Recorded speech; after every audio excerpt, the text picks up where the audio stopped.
Hello, everyone. Welcome to the Power Man Podcast. My name is Rory Paquette. I know you know that, but I just like to remind myself about how grateful I am to be sitting in this chair, and it's completely because of you folks out there. Folks, when we made the move to 7 days, a lot of people told me I was nuts, but you folks came through. You've been liking, you've been sharing, you've been, oh my goodness, sending DMs like there's no tomorrow.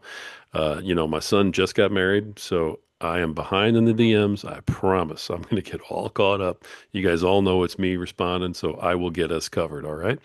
So hang in there. You will get responded to. Do not worry. But as we move forward, folks, if you're not out there doing everything that you're doing, I don't get to sit here and do what I'm doing, so I am grateful. As we move forward, you guys all know what time it is, and it's time to take a sip of my preferred beverage. I got a different cup because it's iced coffee tonight. That's right. You guys all know what we're drinking. Let's get a sip of this preferred beverage. Man, good stuff. Even iced. It's fantastic. That's right. It's Freedom Hill Coffee at Freedom Hill Coffee on Instagram. Look them up, check them out. Deep, dark, rich, bold, and beautiful, just like my wife. They brew a mean cup of Joe, and they do a fantastic job with everything that they do. And they do all the right things for all the right reasons, including supporting veterans. You guys all know how important veterans are here at the Power of Man podcast. If you're a veteran, I want to thank you and your family for all your sacrifices. It's because of you folks and the job that you have done that I get to sit here and do what I'm doing and have the conversations I want to have. My freedom is because of you, and that's not lost on us. We love you, and we're glad that you found a home here with the Power Man podcast, folks. And Freedom Hill Coffee feels the same way at Freedom Hill Coffee on Instagram. Tell them Power Man sent you. Let me get one more sip of this so I can keep up with this young buck on the other side of the table from me. All right, and here we go. Let's bring in our guest today, everybody. Our guest today is a freelance writer and a geopolitical analyst. Focuses on politics, culture, things like that. He's also the host of the hit podcast El Nino Speaks, which we're going to talk about some more. Please welcome to the show, Jose Nino. Brother, how are you doing today? Uh, Thank you so much for having me on. Yeah, I love it, man. I love what we're getting ready to have some good conversations. I love what you're doing with the podcast. Geopolitical analyst. I mean, I love the title. So, tell everybody a little bit who may not know, what does that mean exactly? What do you do? Yeah, I would say broadly speaking, I am like a political freelance writer. I've been in the political game now for almost 2 decades of whether it's through activism or through writing. I'd say for from strictly writing, say like a decade or so now. But as far as like the geopolitical spot aspect of my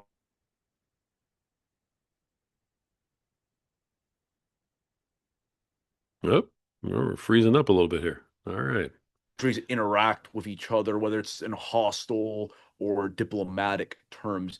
I've always taken a fancy to international relations, given that I was originally from Venezuela. I've lived most of my life in the States, but I've lived in other countries abroad like Colombia, Chile, Venezuela, obviously, and the United States. So I like to have fresh perspectives and also study other cultures.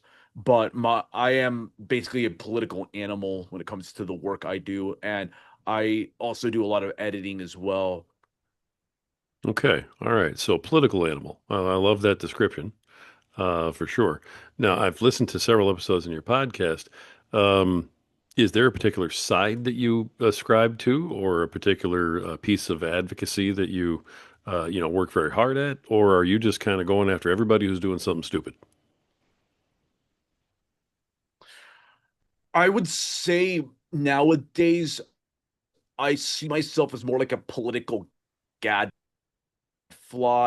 that kind of goes after just the political establishment, corporate actors, and the broader ruling class. Some people have described me as on the right. Some have actually described me as on the left, and that's actually kind of a good thing because my ideology is much harder to pin down. I used to be pretty libertarian and a card carrying Republican. I still hold some of those views, but I've become much more heterodox on a number of issues. But I generally focus more nowadays on exposing a lot of like the big power actors that you don't see on TV and the people that kind of craft policies and make people's lives like just miserable in general, and some of the also like the trendsetters as well, because a lot of the politics that you see these days on the TV or when you're flipping through social media, that's just for show. What's really going down is happening in think tanks and in these shadowy rooms where elites discuss policy, debate it, and eventually implement it, regardless of who's in power. And many of these trends that we see these days, from housing affordability to the crisis of masculinity and all that stuff, this stuff has been, I've argued, largely engineered by elites, or at least the ideas have been implanted by elites, and people have kind of caught on to it through just repetition and through like the dissemination of these ideas in the legacy media, private sector, and a lot of other non-governmental sectors. It becomes like these ideas become like a meme that's generally taken as a given by society, and I like to look at those processes more as opposed to the typical partisan type of work I used to do before. Hmm. Interesting. You've mentioned the elites a couple of different times in terms of, who you are sort of trying to expose. Do you want to give a name to what that is? Yeah, these people go across this political spectrum. You can look at them like from the likes of, for example, on the liberal left, like you have people like George Soros, Tom Steyer, and then on the so-called right, you have people like in the oil and gas sector and even like casino sector, like the Adelson family, like Miriam and the late Sheldon Adelson, among other people. Then also people like Michael Bloomberg, who's more like a centrist that's likes to finance gun control and a lot of like pro corporate policies, and also people, many of the corporate interests that put like in big tech, for example, that push mass migration as well to lower wages and demographically displace working class Americans, and even increasingly now a lot of middle class and upper middle class Americans. And this is and one theme that we should keep in mind. This cuts across the political spectrum when it comes to these elites. You see, it's made up of multiple factions of people that are pursuing their own interests that I believe goes against like the broader interests of the American populace. Interesting. Okay. All right. So some of these elites, like you talked about the Soros situation, I've definitely, heard that name tossed around. I've heard plenty about that. You mentioned the so-called right. So do you not believe in the right, or do you not believe that there's right and left? I'm curious where that comes from. Yeah, in the US, I've argued that there really isn't a authentic nationalist right that stands for genuine traditional values of foreign policy, restraint, social conservatism, like traditionalism, and like the protection of like the demographic integrity of Hmm. the US, which is a white European nation. And what you have instead is this kind of conservative movement that ironically doesn't really conserve much in terms of demographics and social norms. And it's mostly acts like a false opposition and just serves corporate interests at the end of the day. At the end of the day, as one political mentor put it, liberals, progressives, and leftists engineer the social changes and make the great leap forwards, while conservatives just consolidate those gains and just conserve the status quo and don't really change much. And what happens is you have a political system that on both sides of the aisle is absolutely unresponsive to the wants of constituencies of like the average American, instead serves like narrow donor or activist based interests. Interesting. Okay. All right. I can get behind a lot of what you're saying right now. When you talk about breaking it down that way, it sounds like both sides are serving the elite interests. They're both serving their own special Yes. interest. Um, by the same token, the decisions that are being made by the American people, in terms of who they vote for and things of that nature, those are much more local issues, things that are much more close to home. Um, there's been a lot of division in that area, between quote left and quote right, in terms of social norms, behaviors, ideologies, things like that. Um, there does seem to be a pretty big difference between the parties on those things. Now, are you saying that that's sort of made up? Is that gaslighting? What's your feeling on things like that? Depends because you mentioned local. At the local and state level, you can see differences in policies. For example, if you want unlimited abortions, you could go to a liberal state, a Democrat state. If you want strong gun rights, you can go to a Republican state where if you're a law-abiding citizen, you can exercise constitutional carry, where you don't have to have a permit to carry Mhm. a firearm, provided that you're in good legal standing. And to a lesser extent as well, you can go to live in states with higher taxes where you get more taxpayer funded like healthcare services, like say like Vermont or like Minnesota, or go to places with lower taxes.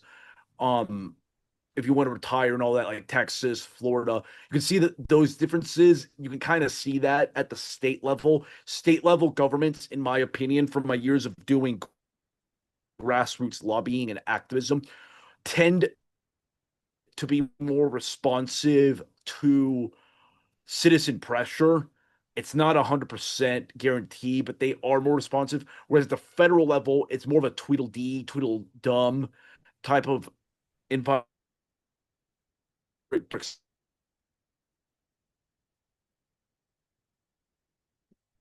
Yep, I lost your sound there, buddy. I can see your mouth moving, but I lost your sound. You still there? Yep, not getting any sound.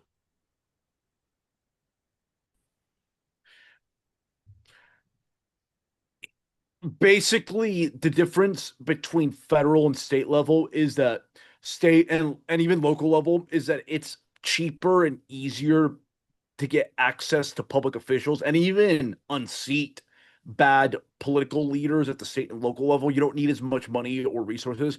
Whereas at the federal level, it's a lot more expensive. You're dealing with much bigger media markets and there's a lot more money. And you not only have to have like a local power base, you have to have like donors from not just other states and cities, but sometimes even foreign donors too. That a lot of money is coming in, so the little guy gets priced out, and that's why the federal government.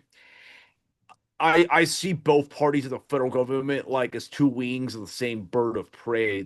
They're not there's not much of a difference. It's very rhetorical and a lot of it's kabuki theater too what happens there. Now if you want like genuine change, you probably want to be more active at the state and local level because I've known from the years of working in the political process, they tend to be more responsive and as they say the squeaky wheel gets the grease and that's been generally like the rule with those type of campaigns there. Okay, that makes sense. Starting local, it has more of an impact, that type of thing. Some of the issues that are being debated between the parties, so to speak, on a federal level are pretty big at this point. For instance, if I don't, want a boy playing girl sports, you know what I mean? Then there's only one side that's trying to stop that, and one side that thinks it's perfectly fine. So I mean, when you get to issues like that, where that do cause people to go to the voting booth, you still don't see a difference in the sides that translates down to the voter. Well, the thing is, the transgender sports issue, Hmm. that's still like the state level because the federal government they do like subs will occasionally subsidize that, but that's a state level issue. And Republican states have generally been better, though some states have kind of lagged on that issue. And that has to do with a lot of the fact that certain types of Republicans are bought off by corporate interests that still want to maintain these weird sports practices. But at the federal level, there's not much they can really do except for like some of the Title IX type of regulations and all of that. But um where you might see differences among the parties is probably like tax policy. If you're like a single issue tax voter, you're better off with the Republican Party.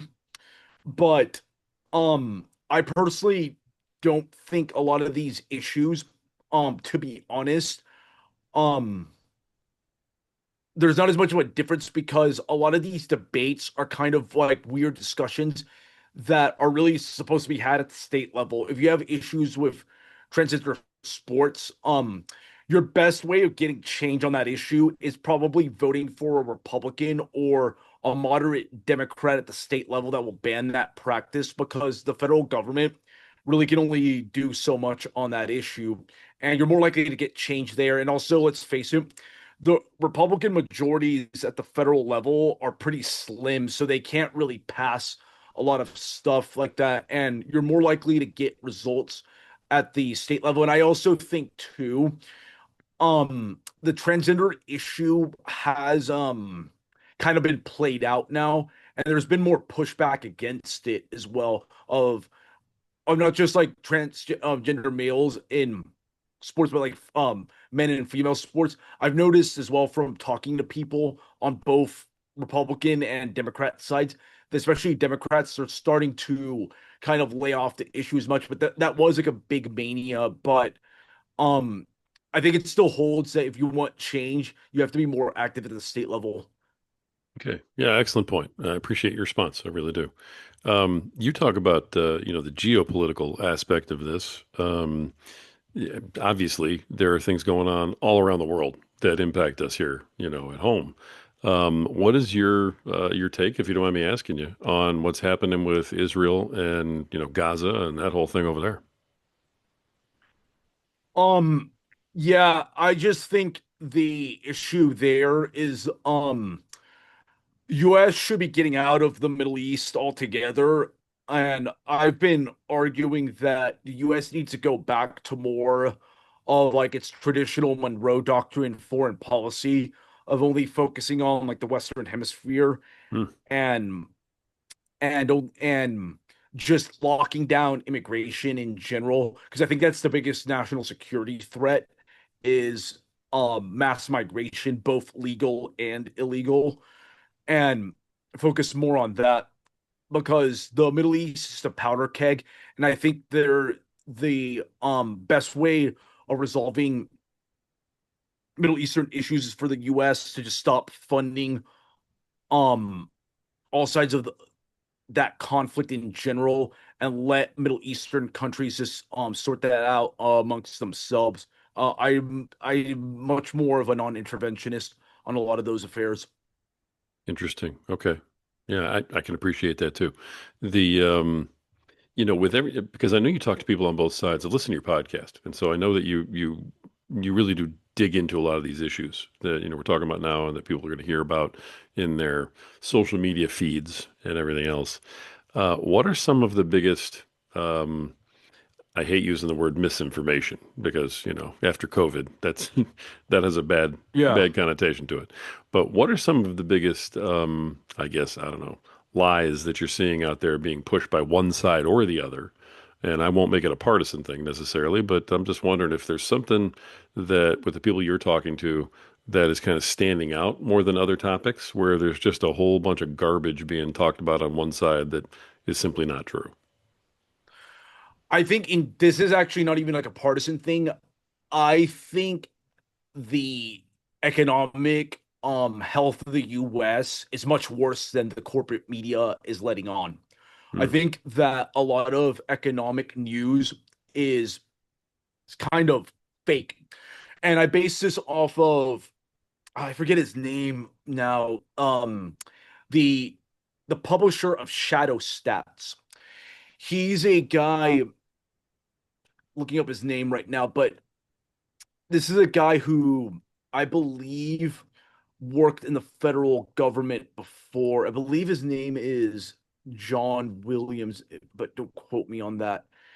Yeah, John Williams. He is a pretty prominent economist that argues very convincingly that most economic statistics that you see the government post put out, regardless of who's in power, whether it's a Democrat or Republican, are at best misleading and at worst fake.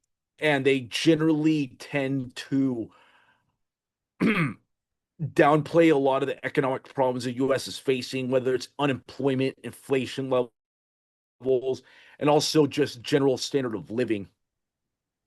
Hmm. All right. Okay. Great answer. I haven't heard of the shadow stats. Is that something that people can Google and look up? Yes, literally, there is the website is shadowstats.com. Hmm. Okay. All right. Folks, you heard it. Go check that out. Sounds like there's some interesting stuff there too. Let me ask you this. You mentioned that you thought that immigration was, the biggest security threat to our country.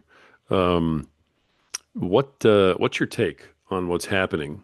For instance, in Portland, with the attacks on ICE and what happened in LA and with bringing in the National Guard. What are you hearing from both sides, and what's your personal opinion as someone who does this for a living, as to what's really going on, what needs to go on? Where are we with Yeah. this? Yeah. The immigration issue is something the political class has largely ignored for the last 50 years or so. And it's largely due to the fact that both parties are bought off by corporate interests that want never-ending streams of cheap, illegal, and even legal labor, depending on the party, because Democrats tend to favor illegal immigration and some legal, whereas Republicans tend to favor more legal in like the tech sector and all that, and occasionally even illegal too, because many of the small to medium-sized business owning constituencies of the Republican Party engage in this activity. It's a transpartisan phenomenon, and that's one of the reasons why this issue is turning into a crisis thing. With regards to the ICE stuff that's happening in Portland and California, case of California, I mean, the state is pretty far gone when it comes to its illegal immigration problems, and it's very difficult to handle that issue without it getting messy because you have to break a few eggs to make an omelet in this case when it comes to addressing the US's immigration problem that should have been addressed honestly in the 90s. But I generally support some of these crackdowns, especially when they go after businesses, because I feel that when you go after like some of these like medium-sized to bigger businesses, that's a popular issue.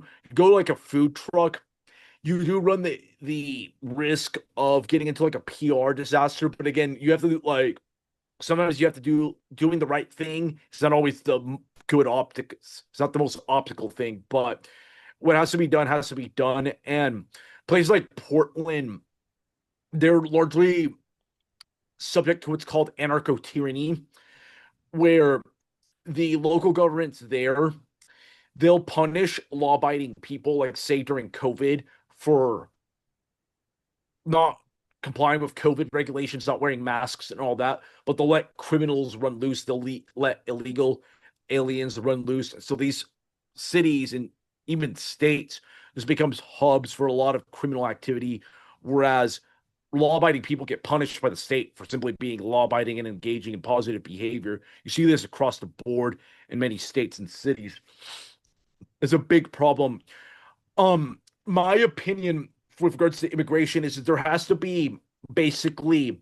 It's actually kind of funny because we're at the 100th, past the 100th anniversary point of a 1924 style moratorium, like that was like in place from 1924 to like 1965 on legal and illegal immigration, where there was zero, no net migration to the United States. It allowed for migrants that came into the US from the 1880s up until the 20s to like assimilate, and it also protected American workers from a never-ending stream of cheap labor from abroad.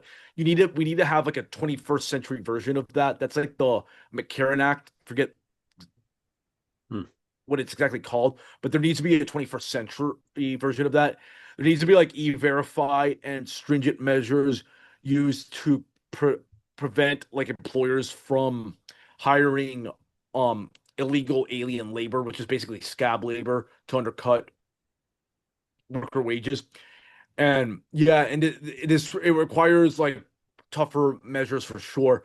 What the Trump administration is doing, it's decent, but I don't think it's like enough. And there's probably some questions about execution. But the problem is that whatever complaints people have about Trump, it's more of a symptom, in my opinion, of a broken political system that is not really capable of enforcing basic immigration law and just building an economy that is no longer reliant on cheap foreign labor.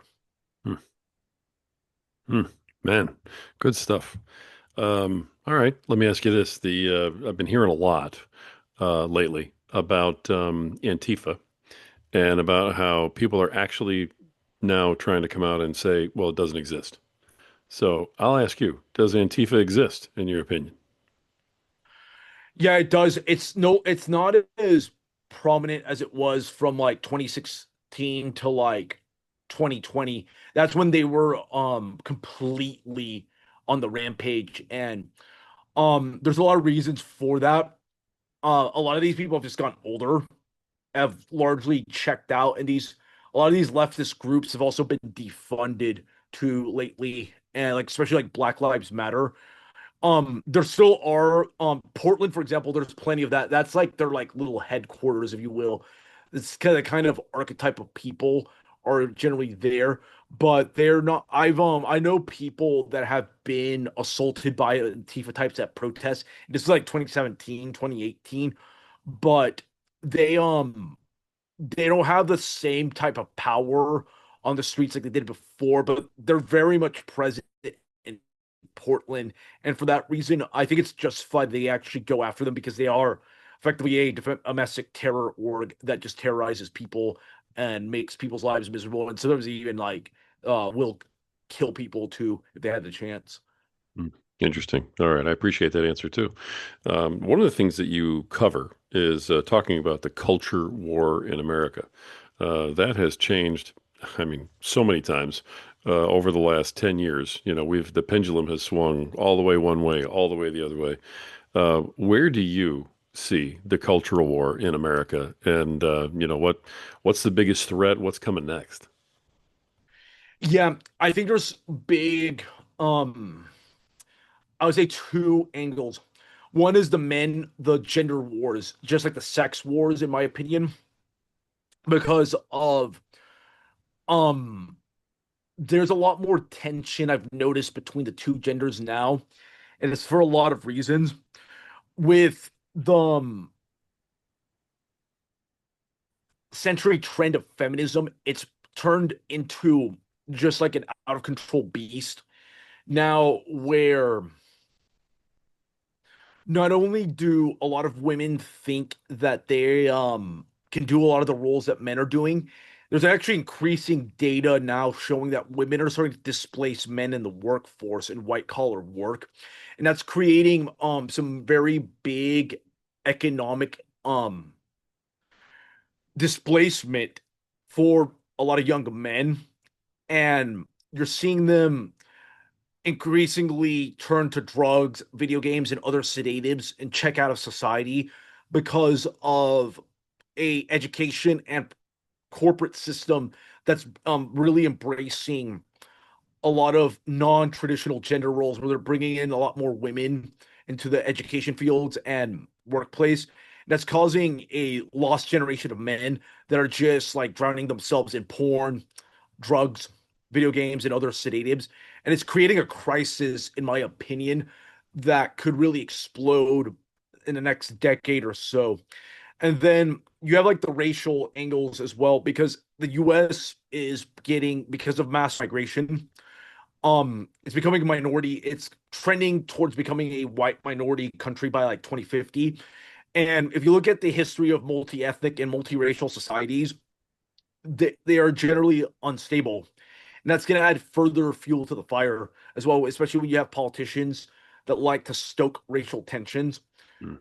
Um, but I think those two things, the gender wars and the eventual racial conflict, are going to be some of the big themes that we're seeing right now. And this also ties into what I said about the fake economy, because um on one hand as well, one of the reasons why young men are having trouble with family formation and just general integrating of society is that they're being not only displaced by women in the workplace due to corporations that are obsessed with diversity. They're also being displaced by immigrants and other non-white minorities because these workplaces love diversity and they don't care about merit or really like much less preserving the white European character of American institutions. Because yeah, and then um and especially in the workforce, this makes a lot of young men that like went that got themselves into large debt in college can't find work, or they have very precarious jobs now because a lot of the work they're getting into has been taken over by foreigners that have dominated the tech sector. That's downstream from big tech um dominating a lot of the economy, and they are very much always trying to import cheap labor from the South Asian subcontinent and East Asia. Hmm. My goodness. Okay. So, wow. All right. Yeah, the gender war for sure. I mean, there's been a war on masculinity for a while now. Do you see that that Yes. is getting worse through this? If I can just kind of cut through everything, is that getting worse and going to continue to get worse, or do you think maybe that particular, thing is coming down? Mm, I don't know. It's kind of tapered off a bit now, but does not mean that you're in the clear because you have to look at the history of feminism too. After women got the right to vote, um, there was like a 30-year, 40-year period that you didn't really see feminism really take off whatsoever until the 1960s came. And then it exploded. So a lot of these type of movements, they don't move like linear. They'll make gains, like say they'll get like women in the workplace, and then like things seem normal for 10 to 20 years, but then like a more radical variant of feminism comes in and just completely rocks the whole environment. We've also seen this unfortunately too with the homosexual movement and the embrace of homosexuality as well. Like it's not as in your face as it was 4 or 5 years ago, but these movements have a tendency of laying dormant for a bit and then they take off again whenever there's like new funding sources or they have like advantageous like political winds blowing behind them. Hmm. But gender war stuff, I think, is going to manifest itself again. It's a matter of when, not if it's not. And a lot of it's, in my opinion, because women now are so integrated into the workplace, and in some sectors are actually out earning men because they're just like displacing men in general. And that it's going to create some type of conflict in some shape or form. How it's going to look like is beyond like my pay grade. But when you see a lot of idle men not having good job prospects, not starting families, and are just like retreating into weird hobbies or just being idle in general, that's you have the makings for social unrest. Hmm. As you study the geopolitical landscape, and in particular in our country, but of course, all over the world.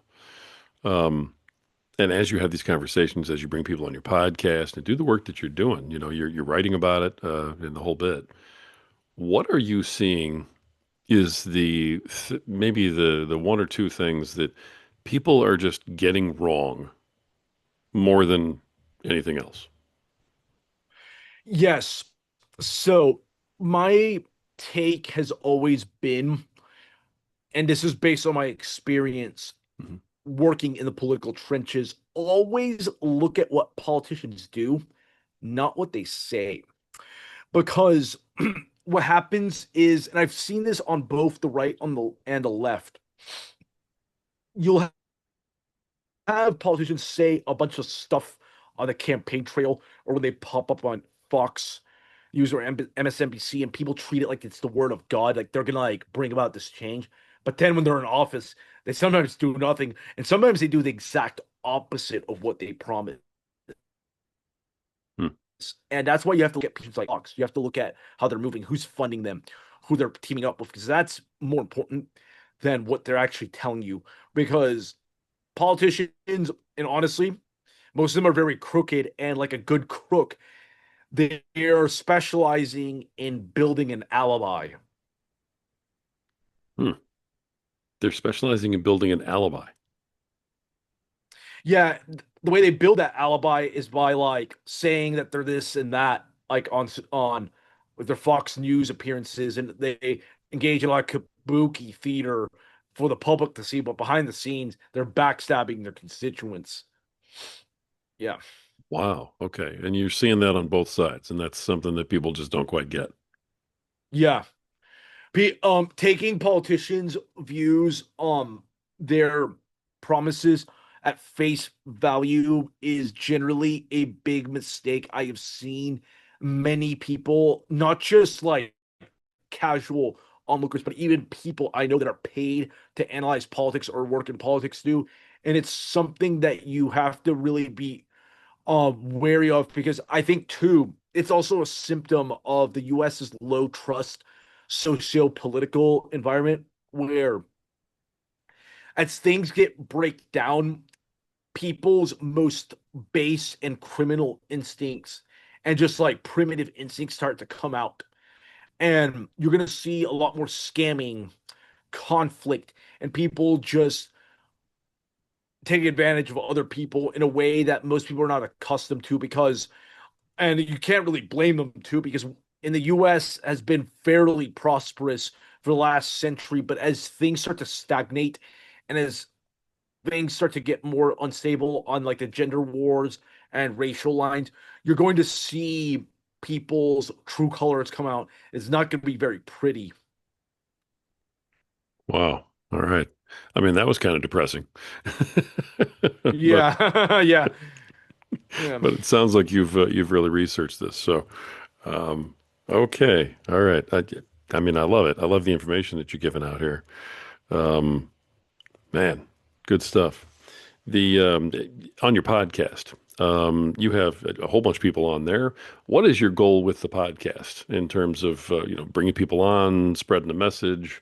What are you trying to accomplish there? My goal with the podcast is to give people that are tired of the present political discourse that's largely like WWE like. It's filled with a lot of theater, lack of substance, to get like independent perspectives from experts and people that are very good at what they do. Give them like high quality content that's free of a lot of fluff, free of a lot of hyperbole and clickbait material, and actual substance. I want to increase like the level of political discourse, essentially. Excellent. I love that. So, we certainly need more of it. I know one of the things that we talked about in the pre-interview was what you're doing with your Substack and with, Twitter/X, your account you have there. It sounds like that's someplace where people can go to find out a whole lot more about what it is you're doing. Yes, on my Twitter at Jose Al Nino, my Twitter X, that's where you can get like some of my like kind of like hot takes and my very brief commentary quips on everyday politics. And then you can get my more long form content for written and even podcast content on my Substack, Jose Nino Unfiltered, at josealnino.org, JOSEAL Nino.org. And that's also where my podcast El Nino speaks can be found. And yeah, you will get very high quality political information that is free of like a lot of like the typical partisan outrage and bias that you see. And you're just going to get hard facts, especially on certain historical trends. And also for the podcast, you're going to get a whole array of guests from across the political spectrum that will tell it like it is. Hmm. Excellent. Okay, we're going to have those links in the show notes, of course. As we kind of bring this to a close, start to wind down, I would be remiss if I didn't ask you your thoughts, your opinions, and any information that you think you may want to share on what really went down, why it went down, in regard to what happened to Charlie Kirk.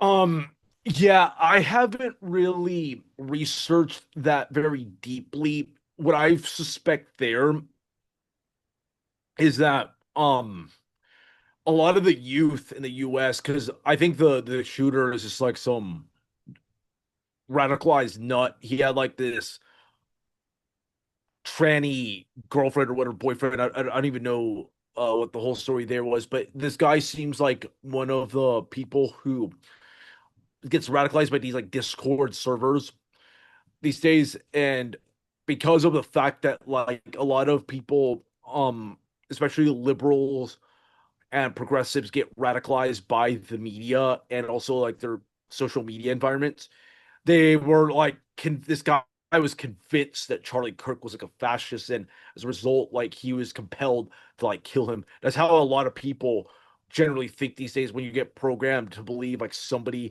is like a fascist or somebody's on the hard right. It's like a almost like a permission or license to kill, and that's what I've generally suspect there. And I also think it's symptomatic too that the U.S. As it gets more unstable and people don't see much results from the government in terms of public policy, they're going to start turning to violence to solve things. You already saw that the Luigi Mangione case, Hmm. and I think it's going to become much more prevalent as the system breaks down because political violence and assassinations, they tend to be signs of, especially when they start to become more widespread, of a system that's starting to like break down, of a social order, political order that's breaking down. And I think, unfortunately, this is just the first wave.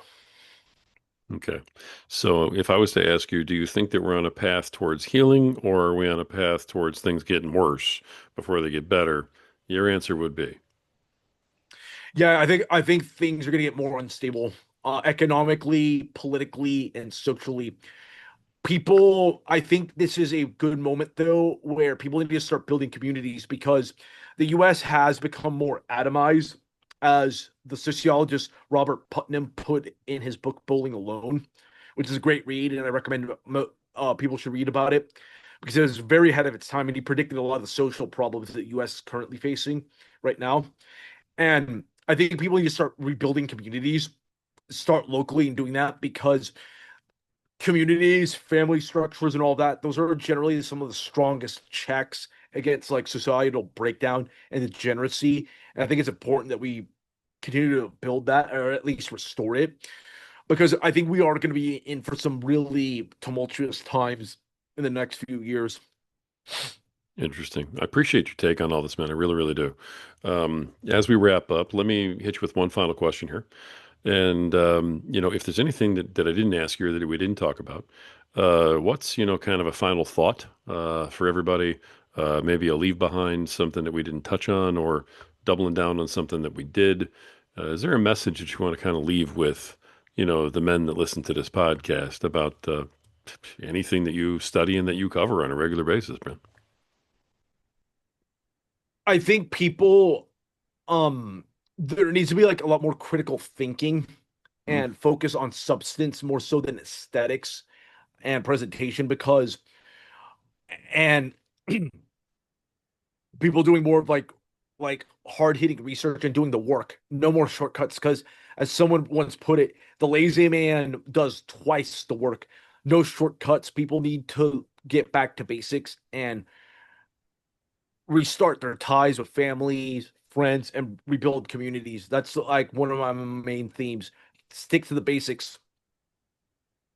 Beautiful, beautiful. Best place to reach you then, Substack, Twitter X, any other places to reach you Yeah, that you want to put out there, or just those? those two are the best, most reliable places. Perfect. Perfect. All right. Well, I'll tell you what, host of El Nino Speaks, geopolitical analyst and freelance writer, Jose Nino. Jose, thank you, brother, for coming on today, sharing all of these different thoughts and ideas. It's really been amazing to hear this, very open, honest conversation. And I appreciate you so much, man, for coming on here and saying everything you have. Thank you for having me on. Yeah, absolutely. Absolutely. All right. Folks, I'll tell you what, this has been another fantastic episode of the Power Man podcast. The reason that we bring such powerful men on here with such powerful ideas and messages is because we are united in hoping that you regain your power so that you can become a better protector, a better provider, a better leader tomorrow than you are today, so that you can become a better husband, a better father, a better man tomorrow than you are today. And the reason that we want that for you is because you matter. You have value and you're worth it. And at some point, you just have to believe it. Until next time.